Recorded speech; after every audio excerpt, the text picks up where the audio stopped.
Salut à tous, nouvelle mini-chronique, et cette fois-ci on va parler de puceaux suintant la sueur, jouant au Meuborg en faisant des équations différentielles, ou encore en se déguisant en personnage de comics avec des costumes achetés au rabais sur internet. Laissez-moi une petite seconde. Oui, effectivement, ça c'était le scénario Big Bang Theory. Donc aujourd'hui, on va parler cosplay, couture et chiffon avec Mark Darling Dress Up.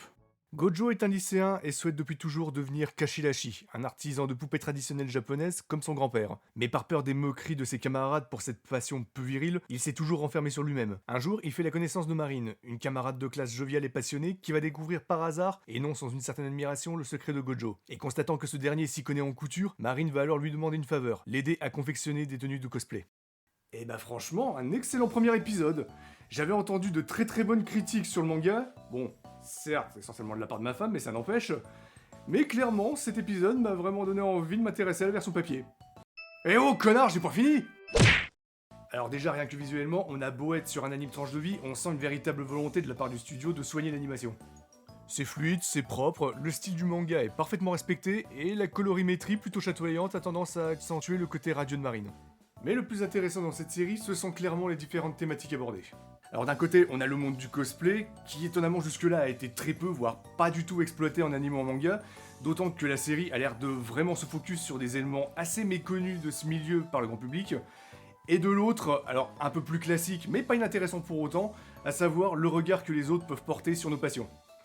Que ce soit du point de vue de Marine, qui veut vivre à fond le cosplay et ose afficher publiquement son amour pour des personnages d'animé, que du point de vue de Gojo, qui, au contraire, se replie sur lui-même par peur de l'incompréhension envers les garçons qui aiment les poupées.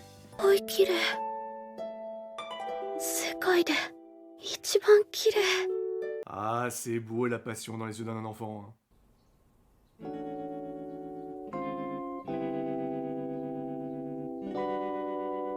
Ah, c'est beau la passion dans les yeux d'un jeune homme. 今日重ね縫ってくからね待っててね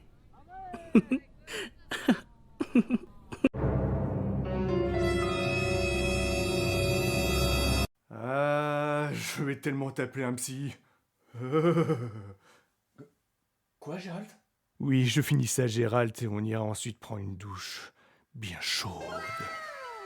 Concernant les deux personnages principaux, bah honnêtement, ça promet un duo assez attachant. Même si on voit venir à l'avance les gags habituels sur le héros masculin puceau qui panique à la moindre paire de loges dans son champ de vision, la sincérité de Marine devrait apporter un côté très rafraîchissant à la série. Et honnêtement, rien que pour cette scène... 超オタクじゃんないわおめえがねえわつってマリン秒で帰った。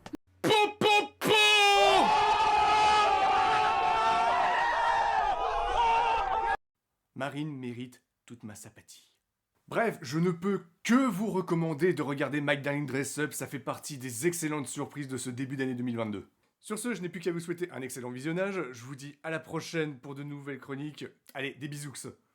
Oui, mon Gérard Chan, on y va tout de suite. Oh, tu es tellement...